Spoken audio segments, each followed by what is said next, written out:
Is there a particular photo that you've taken over the years that you won't ever forget, or one that really stands out to you as being important, or that has a really important story behind it, I guess? One that comes to mind is, which is just along my photography career, we'll always remember it, where like I studied at RMIT, 3 year studies, a heavy focus on technical, heavy focus on studio.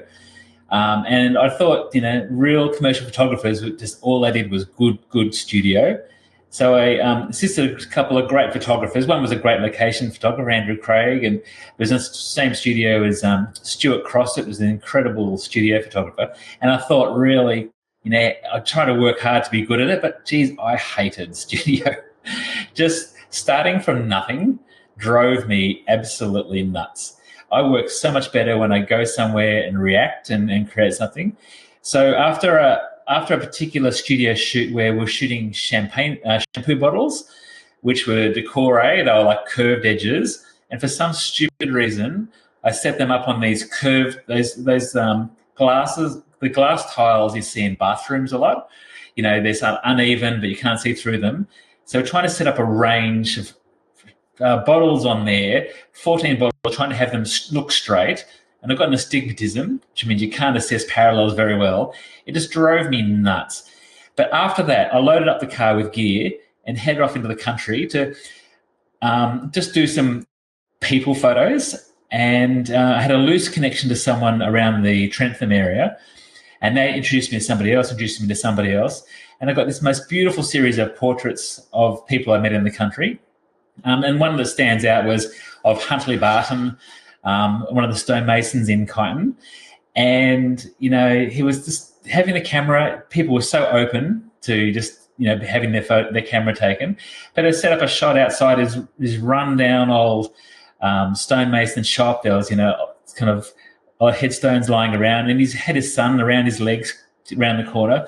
And I always wanted to add more to make them different to what the person next to me would take on their phone or their camera.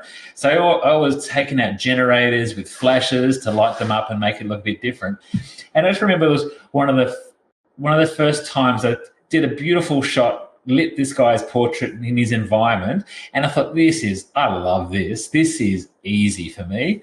And from there, I went and did a whole series of men who worked with old traditions. But if you still look at my work now, there is so much element of everything is people and location, and I'm usually doing something to make it different, like lighting or treatment.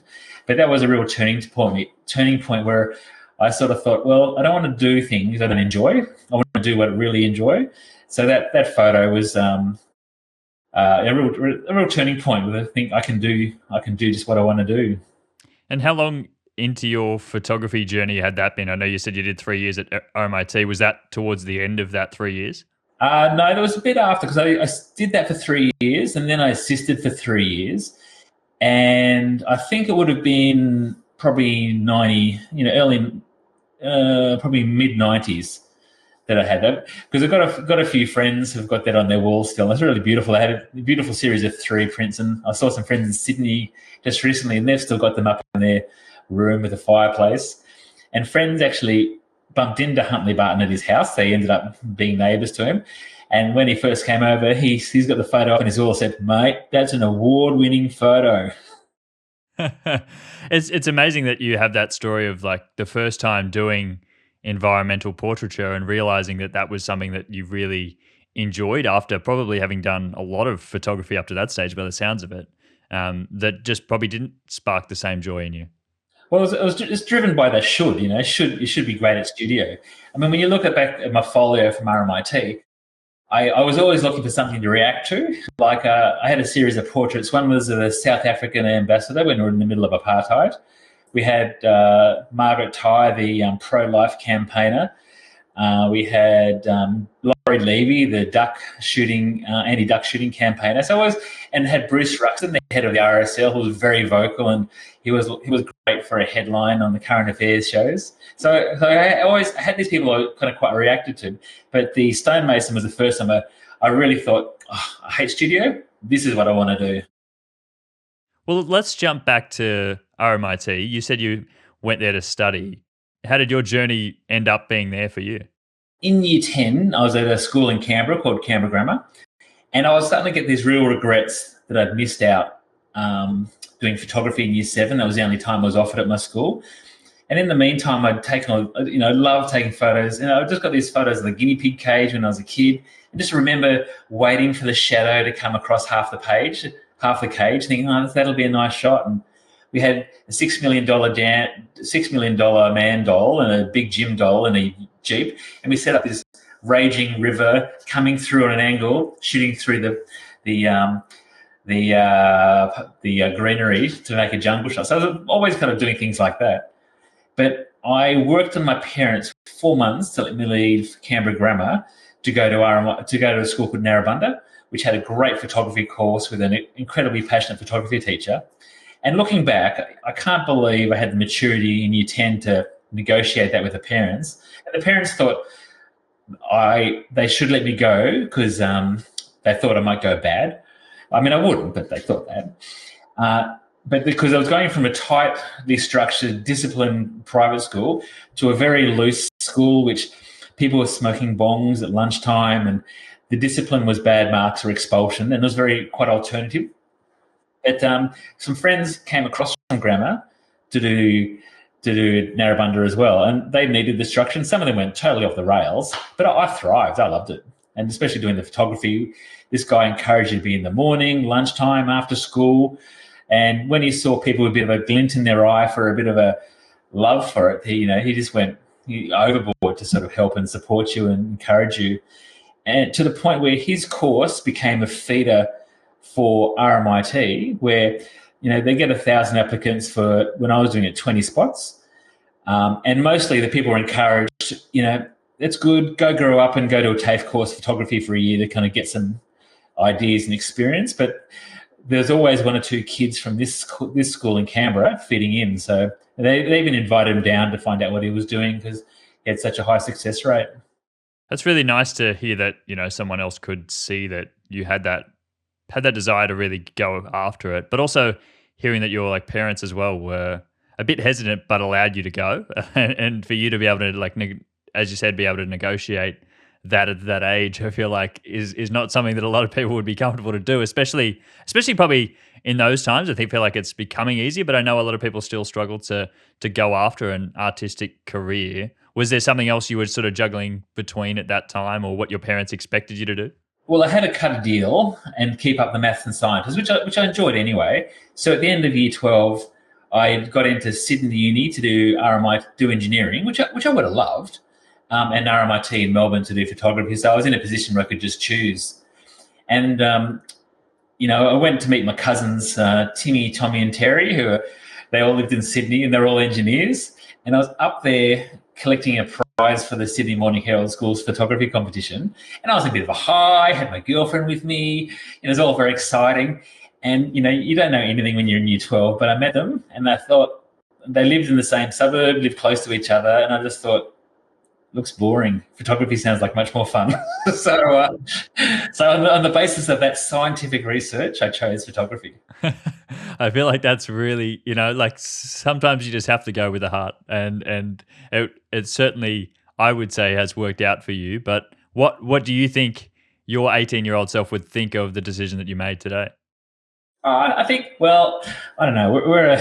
The kids are at a fancy school now, and they're seeing these, European holidays, and are they going to their Noosa house or their Sorrento house? I mean, sometimes I think, oh, geez, it'd be nice. Maybe I should have done, maybe if I was an engineer, I'd have an engineering firm now.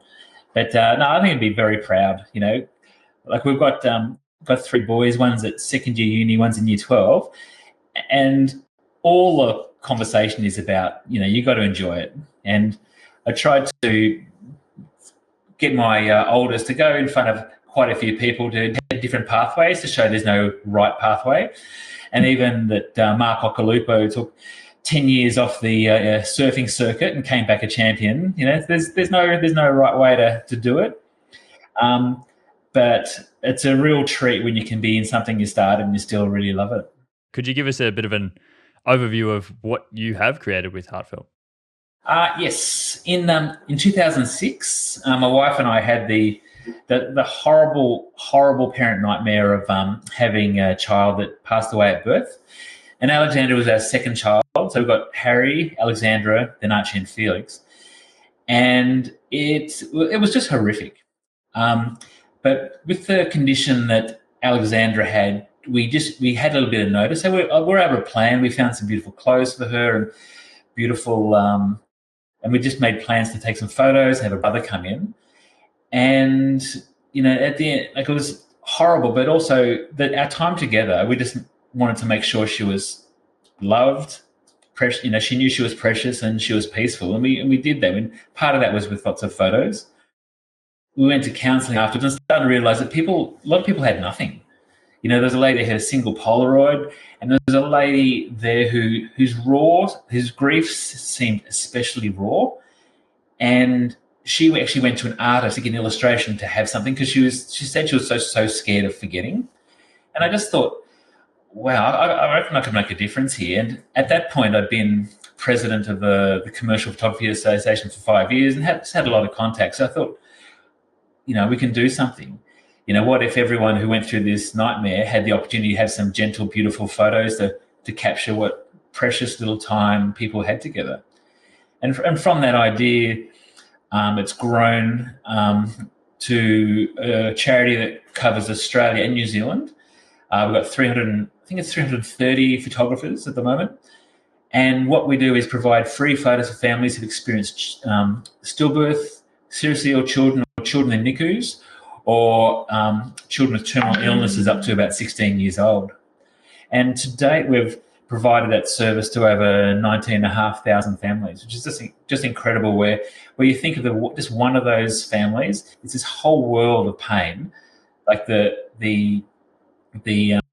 pain is unimaginable, and time again, we get messages from families saying things like if the house is burning down, that's the one thing we grab. Thank you so much for sharing that story, Gavin. And I think that's, really special that you've got your own story. And I think how important that is for you to understand what it's like for people going through that. But also what a big step for you to then give your craft and give your skill to other people who you recognize that would be so special for them. What was it in the beginning that, allowed you to overcome that? I'm sure that was hard to go back in and expose yourself to that again.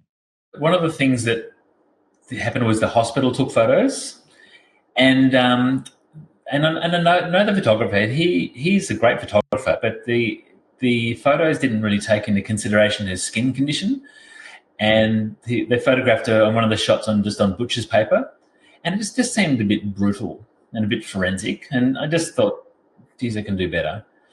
And, for me, it's this nice way of keeping Alexandra's memory alive, that her life meant something. And, Monash Uni, just the way it all works is like when the midwife we had, she went on to study and lecture. She went on to lecture midwifery, and then she went to research positions at Monash. And she initiated this study into heartfelt memory making. And then they had this full study on us. And one of my favourite stats out of the study is that 98.8% of families who received our service would recommend it to other families. So it's a great, it's testament. It's like what we know, but it's just beautiful to have it studied and acknowledged that memory making and the photos makes a huge difference to a parent's grieving process. And also one of the counsellors we saw, she actually went on to run Red Nose. So just from Alexandra, we had one of the ladies who had contact with go running Red Nose, and one doing this major research work and lecturing in midwifery, and us doing Heartfelt. So it's just, she's done a lot with Alexandra. Beautiful story and beautiful name as well, Alexandra. I think we all know how important it is to give the child a name, but also I'd love you to touch on how important those images are as well, because I think that's something that a lot of people don't realize. And you said before, those images those memories will start to fade over the years. But how important is it to have those images? Well, it's like in our house, we've got birth photos down the one wall. So we've got Harry, Alexandra, Archie, and Felix, and it's just that gentle reminder to everyone that we've had 4 kids, not 3. And there's it's still there, like a bit of a social taboo to talk about it. But if there are gentle photos and if they are visible, it's easier to talk about rather than a secret. And there's a service in Sydney that the North Sydney Hospital runs. It's a memorial service where families submit all their photos, and they just run a slideshow during the service. And it's like heartfelt photo, family photo, heartfelt photo, heartfelt photo, heartfelt photo, family photo. And some of the family photos can be so graphic. And there's always a debate, oh, should we show this or not? But they show more than they don't show. And it's painful if the photo in memory of your child is the skin condition's not great, it's harsh lighting, or it's very graphic or confronting. It just makes the grief harder. Mm. And so, what goes into that process when you guys go in to take an image? From your perspective, what is it that you're going above and beyond and being able to do for those families in taking the photos? Well, we partner the hospitals, and we always work inside their care structures. So we get always invited in, and sometimes the family's in a fog and a blur, and they're sometimes bewildered, saying, "What are you doing here?" And even though they've been spoken to about it, they say, "Do you know the baby's dead?" And I said, "Yes, yeah, that's fine." But once they realise, it can be a distraction as well. Like if a family's traumatized, they can be a distraction where they do things like bathe the baby or hold the baby. And for a moment, you see it a lot where they just forget the circumstances and they're just parents. And that's the sort of thing we capture a lot in between them and the child. And another major thing about what we do is we're often the first non-medical people that they see. So there's something beautiful that when their world has gone to hell, that a stranger drops everything and just does something kind and just turns up. We ask volunteers to be available for 10 sessions a year, like just under one a month.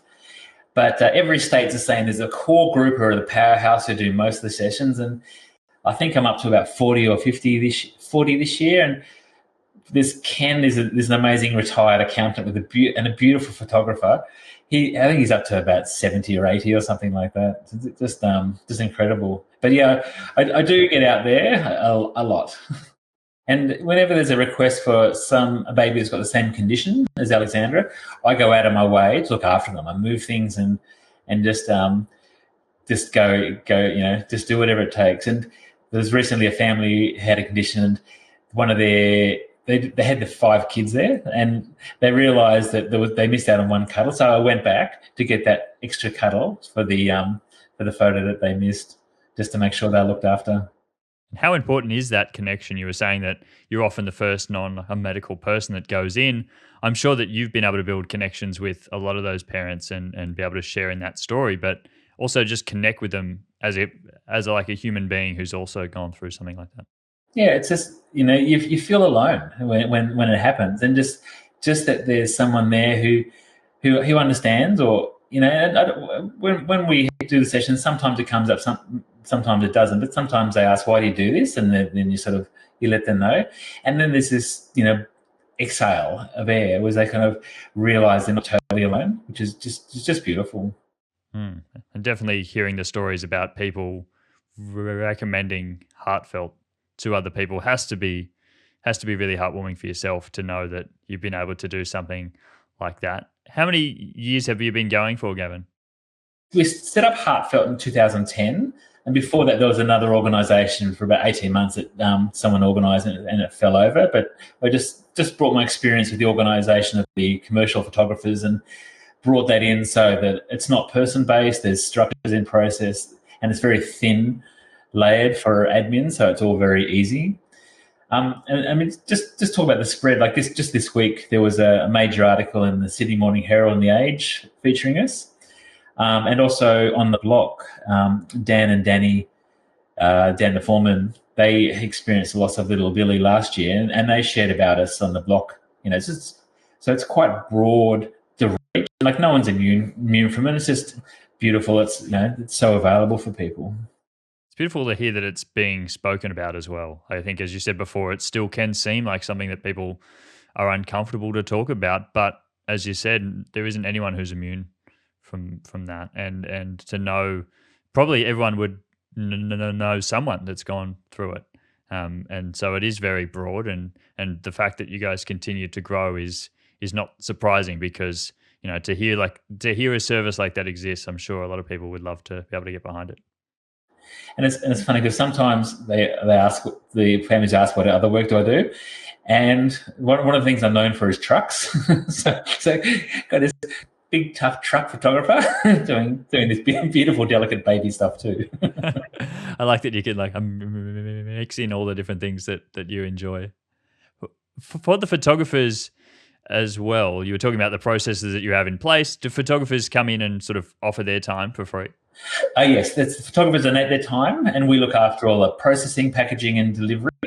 And we reimburse for mileage and for parking and things like that.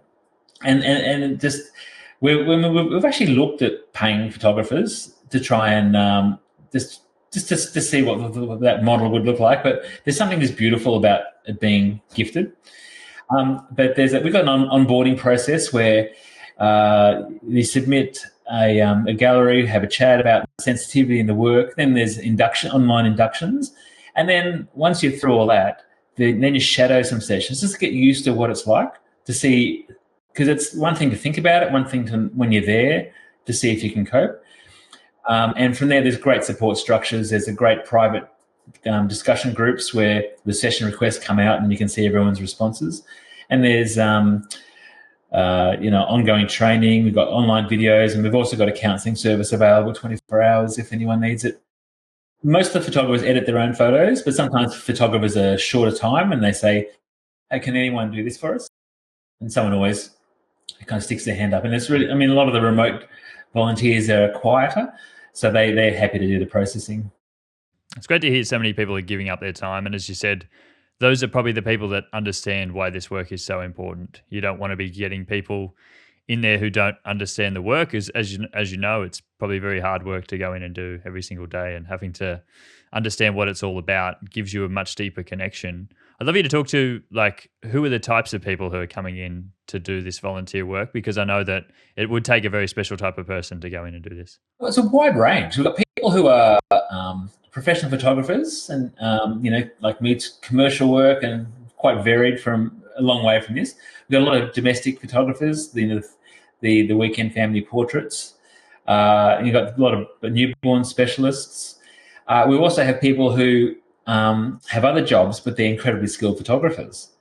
I mentioned Ken. In the accounting world, he's actually a famous tax law expert. So it's quite funny hearing other accountants talk about him. But he's retired and he loves doing things. So he's a great gift. Organises our online trainings and videos and things like that. He's unreal. We've got what else we got? Yeah, lots of different backgrounds, and ranging from skill. We've had midwives who are members. We've had obstetricians who are members as well. And it's really nice when someone's familiar with the medical environment. It just sort of makes it that little bit easier. And one of our earliest members, Amanda, I think it's the Mercy. She is a nurse at the Mercy.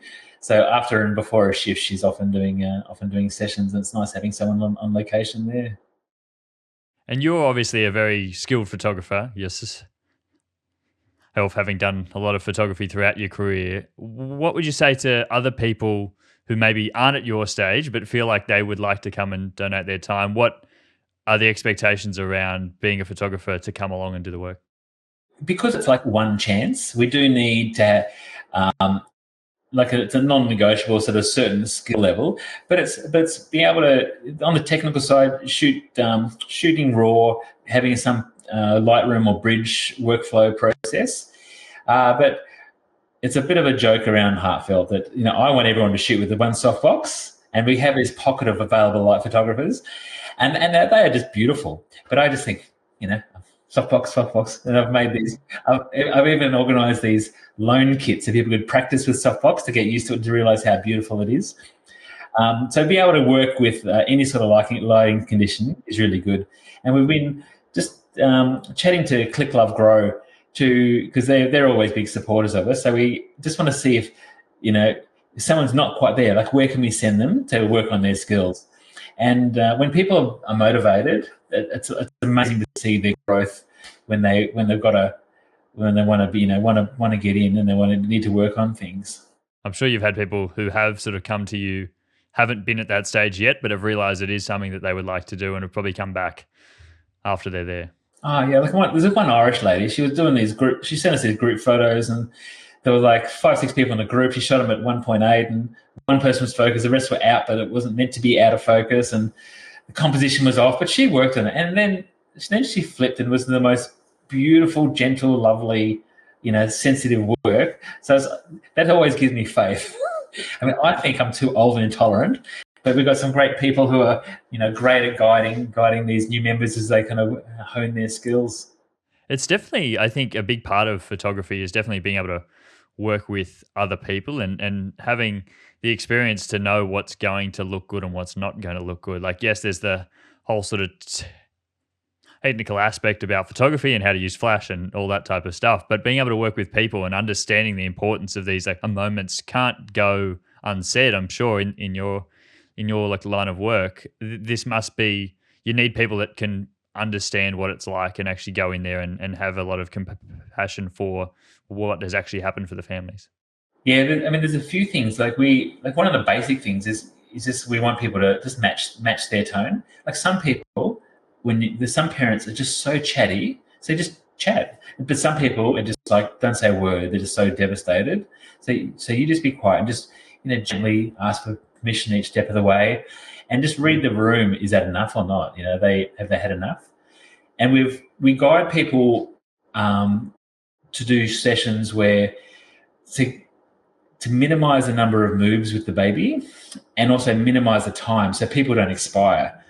Because if it becomes overwhelming and mum hasn't had a cuddle photo, but she wanted one, and she says that's enough, I've got to go, we've lost it. So we kind of work with people to have it be really fast, only doing two or three moves with the baby, but be able to get details, cuddles mum, cuddles dad on the bed. And that minimizes the baby being moved and being damaged further, and looking after the family. Is there anything from working with Heartfelt and actually doing the photography that's actually taught you other things in your other photography career? Oh yeah, sometimes things don't go well in the other things, but when you've got the perspective of, well, it's not, baby hasn't passed away, so it's not that bad. Just this week, I stupidly didn't manage 2 jobs, and I let a regular client down because I juggled 2 jobs, and I was ended up being unavailable for their one, and it was my mistake and bad planning. But I apologise, was responsible for it, but it was also like, it's not the end of the world, Like if I didn't have that perspective, I'd be berating myself, thinking, "Oh, you idiot! They're never going to work with you again. My God, how could you stuff up so badly?" But this is just like, it's a mistake, and I didn't manage it, and I know that, and I apologised, and I just spoke about how I make it up for them, and then it was all complete. So it helps you have that healthy perspective of, it's not it's serious, but not serious. Is it hard to go back to commercial work having that perspective? I think you would start to feel like every time anything goes wrong, you would always compare it to that and feel like, well, it's not the end of the world. Oh no, because it's most of the commercial work I do I actually really love.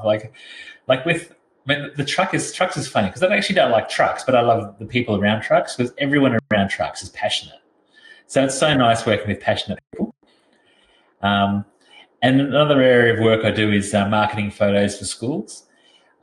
There's one school in Sydney. I think it must be coming up to 18 years I've been doing their photos, and they have me for a week at least every year, just updating all their brochures and websites with current students. But it's just allows me to work with a lot more freedom and ease. How did you start working with trucks and working in schools and doing that sort of like a marketing work? I feel like these are very broad and in our eyes opposite ends of the spectrum. How did you first get those jobs to realize that you actually enjoyed it? Well, I've got four different websites. One's the normal Gavin Blue one. One's about schools. One's about trucks, and one's about executive portraits or corporate portraits. The way the trucks came about was a truck company called me saying, "Can you take a photo of the truck?" And they just wanted to do it outside of the refinery, or outside of the dealership. I think I thought, oh, that's a bit boring. And I had a chat to them, and I realised the truck had a route between, I think it was Port Campbell or Warrnambool and Victoria, but it went through the Grampians, and the driver actually lived there. So I said, would it be possible to take it out of the Grampians, so pick it up on a midway route? And they said yes, and we did all these shots, and they're just fantastic. Just using the trucks as an element in the landscape, sun coming over the Grampians, and this truck climbing a hill. It's just beautiful. And this guy was, so much fun. So instead of just a shot outside of the dealership, they got this whole lifestyle sort of thing. I thought, oh, that was fun. And then it grew from there. And they used to send me these 8-page briefs. So I'll do this, here's the details.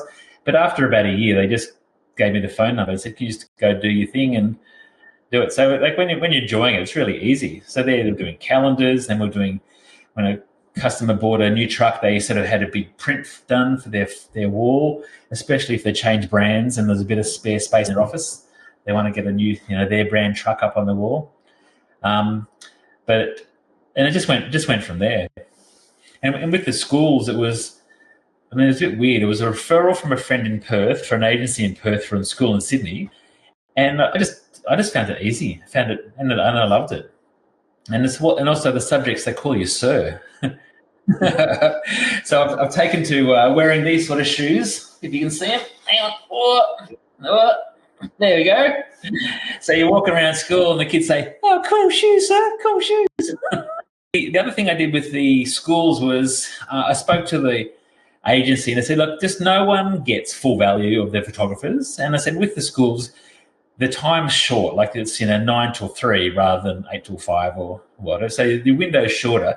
But if you're set up in a room, just look at all your collateral. Like, do you need it for panoramas for the website? Do you need verticals for banners? Do you need overseas students for your international brochure? So I said, look, if you got the more time shooting, less time moving, you get better value. Like in the classroom, don't just have 2 kids, have 2 kids, 1 kid and a teacher, 2 kids and a teacher, three working collaboratively. Then you mix up the diversity. So in one location, you get 6 shots. And these guys took it to the nth degree, and we churned through so many photos, and it's, I don't know, 3 to 5,000 frames a day. So it's a lot of gigabytes. But that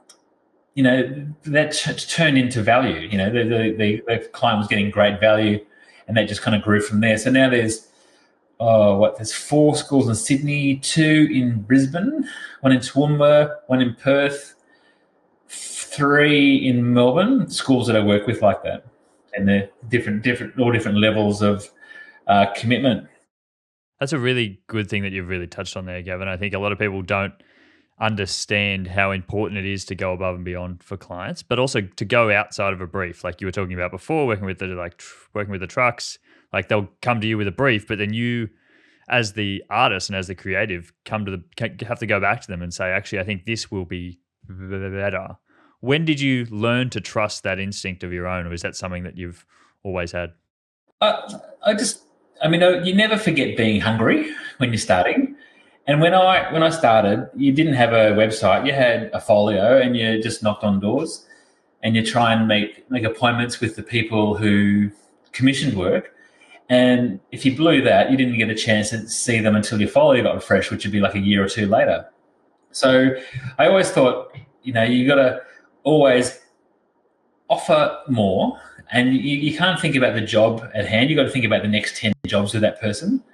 Like if something happens and it means you might lose, $100, $50, but you can see it's a investment in the relationship. I'll do that because I've got so many clients that are 15 years plus.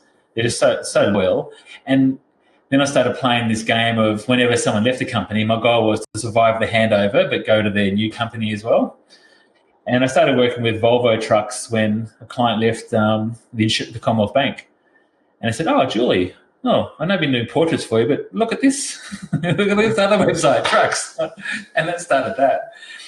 But it's always been offering more. Like during COVID, I got my drone license. Um, been training myself up to shoot just headshot videos, just the talking head videos. Any kind of storytelling, I kind of bring people in for that because I'm no good at that. But it's always looking for what else can I offer, because you just know that there's a lot of choices out there, so you got to make yourself indispensable. And even I was doing headshots for KPMG in Melbourne. I did them for about 10 years. But I had a certain background which was unique in the days of film. So they had to use me because I had the background. But they always set me up in this boardroom. It had dots on the floor where I put my stands. So I could always be in the same They spot. always had the spots. I feel like a lot of people think that to be a photographer and to be successful as a photographer, you've just got to do one thing and you can't do anything else. You're obviously doing a lot of different things. What would you say to people who think that, they've just got to go down one route and only stick to one certain style of photography? But I think it shows if you enjoy it. Like if you absolutely love it, it comes through. Like one of my friends I went to school at Narrabundah with, Simon Carter. All he does is rock climbing photos. That's it. Just puts out calendars and climbing books, and he's been doing that for ever since we finished school in '86. So it's incredible. He's just been doing that. One of my friends from uni, all she did for years was these tiny plan view, very delicate studio shots. And she for years she was working for one of the book publishers doing their global book covers. They just found her and just potted away in the studio. So it's nice when you've got some niche that you really love and enjoy. But I like different things as well. So I think just enjoying it is really the thing that comes through. I know there are a lot of people that enjoy other styles of photography, but are kind of scared to start them, and because they think that if they branch out too much, then they don't get recognized for doing one particular thing. Were you ever afraid to go into other areas of photography when you started because you thought that would have an impact on your other business? Not for an impact. I kept on thinking, like I thought time lapse would be a really good thing, big thing. I've got this motorized rig, but after I'd been in it 6 months, I was going, geez, it's a lot of time waiting around. You're much better shooting than doing that sort of stuff. But like I've been going into a little bit. I keep getting asked to do some video, but I just know I'm not very good at it. So, and I don't like that feeling at all. I've been trying to train myself up to do more. Like now, like on photo shoots, like I was at a truck handover last week, and I just shot some B-roll video just in case I want to do a reel. What I'm doing, I'm going, I don't know, I've got no idea how this is going to come together, but that's where the editor does their magic. But but I try and offer more, but still kind of have always photography as the core. But things are changing. Like I've done the truck show for years with Volvo, and first most of the time was just me. Then it grew to having one videographer there. But this year we had me, and then there was a team of 4 videographers, just churning out the content. So that's something that just is foreign to me, just being able to churn that video editing out so quick and get that storytelling down pat and move on. I still feel like it's very hard, and I feel like I'm in that kind of industry, but I still feel like it's hard for me to adapt to a new style, which, as you said, even I've realized that's started to come in more and more since 2020, 2021. Like that's been the big thing. Everyone's after video these days, but I'm trying to stay true to what I love.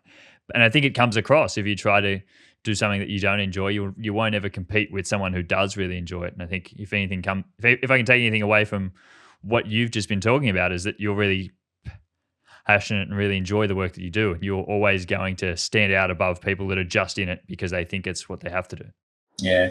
And I've seen a lot of people come and go who are very business minded, and some of those photography events, it seems to be people bragging about how much they screwed their clients and how much they earned and how much they, it's like, yeah, you gotta live it. Just don't be gleeful about it, for God's sake.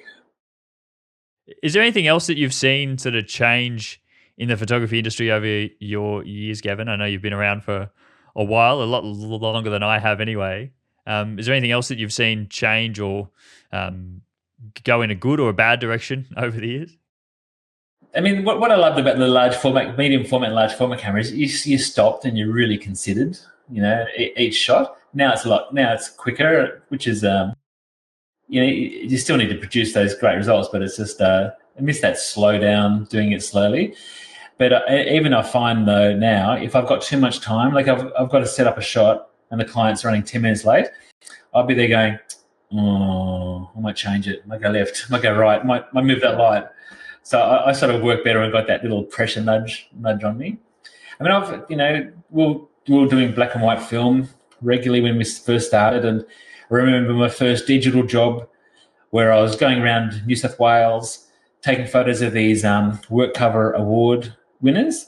So I was shooting Friday, Saturday, Sunday, emailing them for a presentation on Sunday night, and this is the dial-up email, and I just thought, this is magic.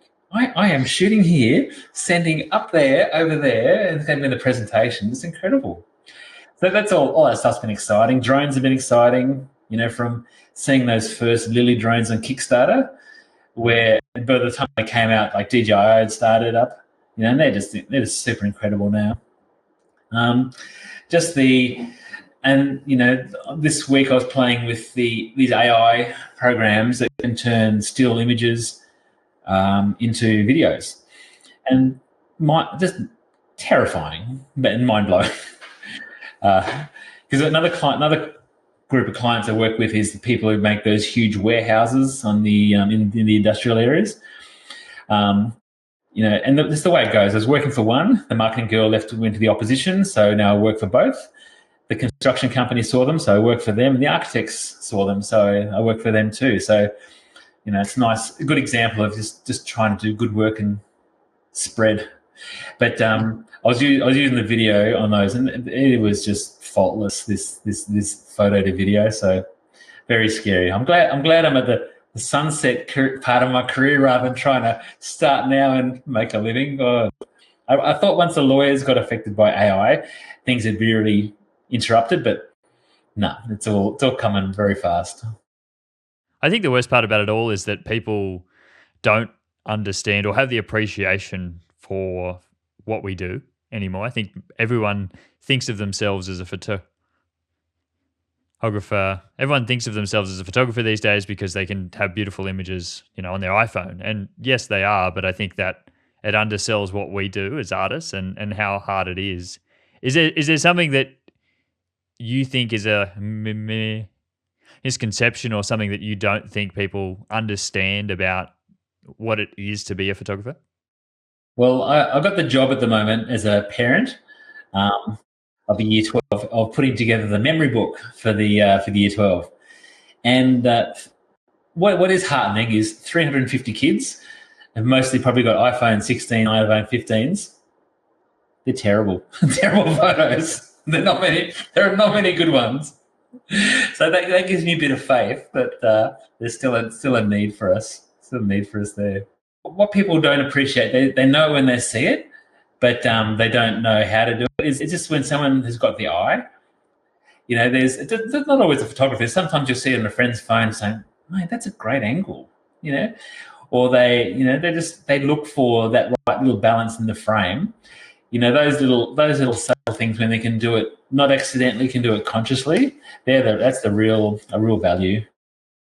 And if you had to teach someone how to do that or how to bring emotion through their images, what would you be trying to tell someone to be able to do that? There's all sorts of ways you could have it. You have a different perspective. Just get away from the 5.5 foot eye line shot angle for starters, and just look for balance in the frame, and look for what quirky ways you can bring out your personality in the shot, or kind of bring something out of the person you're photographing.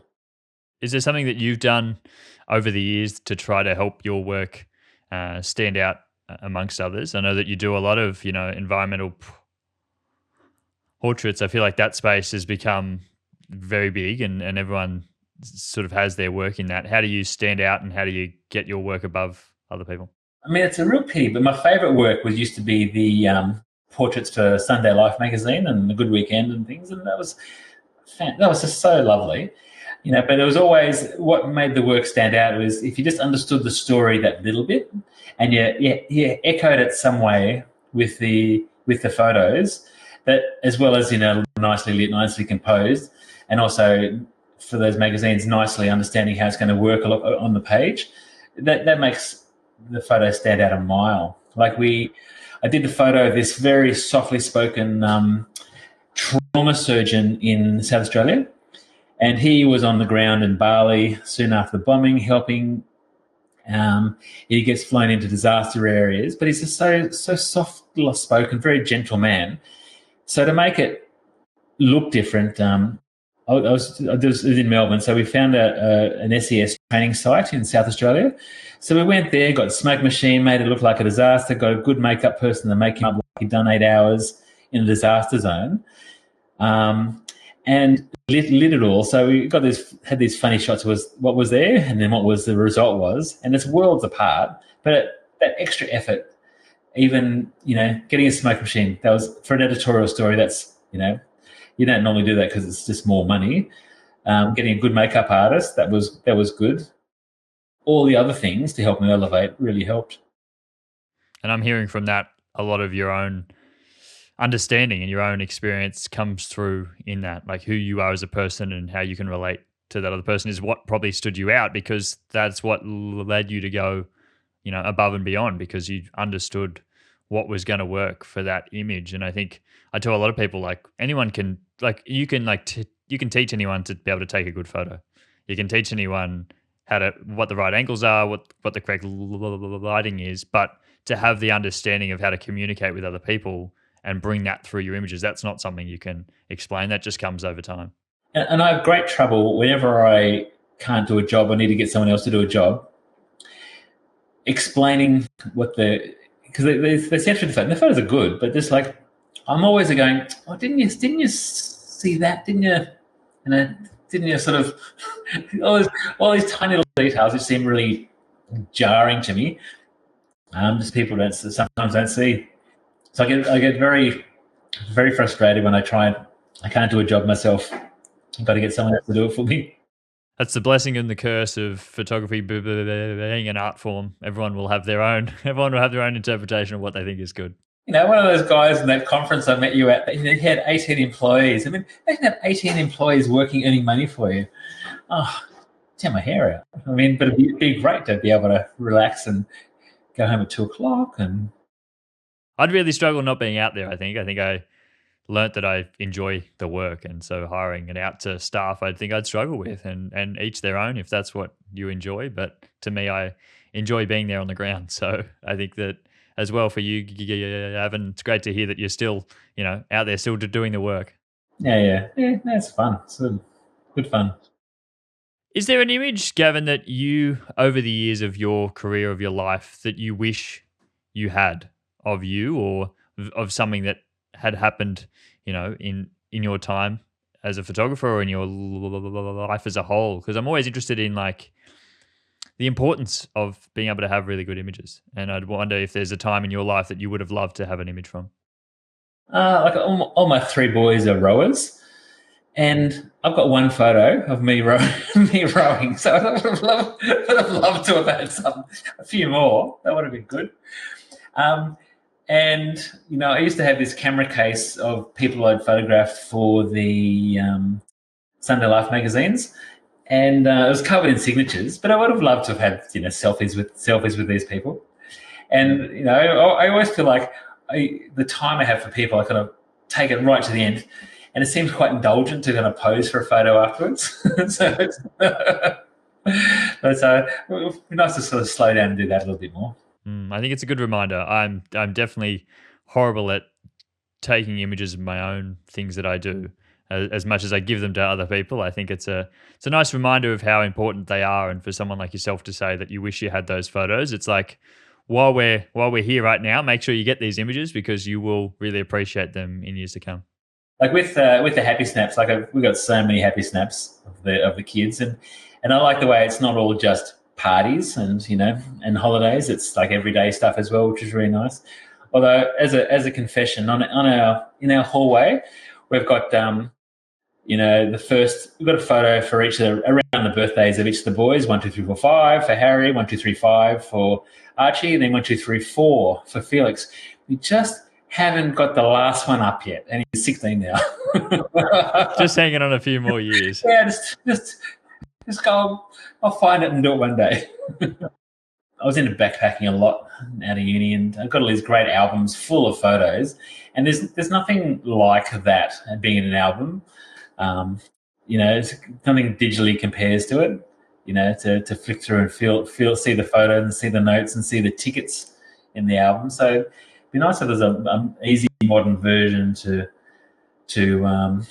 capture those things. Like we've always done it around something like I turned 50 and ran the Berlin Marathon and have had a trip to Europe. So I made a book of that. Did a book of the kids playing sport. That was really nice. But having an album, sort of missed that. But we just don't print much anymore. Just one of those things that I think is going by the wayside of just how easy it is to store all our images online. Yeah, I know. But as a result, we've got that many that we won't ever be able to go back through them all. Yeah, amongst all the receipts and where you parked your car and the photos of that recipe you wanted to copy. And Yes. Well, I could definitely talk all day about where photography is headed, Gavin, but what would you like to be able to give to people? I'd love to know your advice that you would give to someone who's just starting, first and foremost, of someone who is probably like in the position that you were back at high school, wondering whether they would make the decision to go into photography or not. What advice would you give to that person? And then we'll jump into a little bit of Heartfelt as well. I don't know. I just don't see much of a future for a career in photography anymore. I think it's a beautiful thing to do, but just don't think it's so devalued with how easy it is with a few prompts to create the photos. So that's my sad thoughts on the future of photography. But it's what I always loved about it was being able to show someone how you saw things. I mean, and I've always had this thing where I was dumb, not able to communicate with English. I was in the bottom English class at school with all the toughs and all the 13-year-olds with nicotine patches. so I thought I can't communicate very well, but I thought I could communicate beautifully through photos. And I always loved showing how I saw things. So I think that's a lovely element to keep alive for people, saying, look, no one, and as my photography teacher told me, like no one sees the world like you do. Your point of view matters. And especially I think with the work that you do with Heartfelt, no one can AI all those images. No one can just type in a little like prompt and have those appear. That is something that is going to be really special for people. And for anyone that wants to know more about Heartfelt or wants to get involved, where can they go? We are always looking for photographers with the heart and skill for doing the work. We have regular information sessions online, and you can apply through our website at heartfelt.org.au. And if you follow us on socials, we share about our regular information sessions. So if it's something you'd like to do, we'd love to hear from you. Well, thank you so much for sharing today, Gavin, your own story, but also what you do with Heartfelt. And I'm sure that we'll leave a link to all your stuff down below where people can go and find it if they do want to get involved. Great. Thanks so much, Mike. Lovely chatting to you. Cheers, Gavin. And that's the end of today's episode. If you're watching on YouTube, there'll be another episode linked up here or down below the like button. And while you're down there, why don't you leave me a comment to let me know that you were here? And I'd love to hear what you took away from this episode.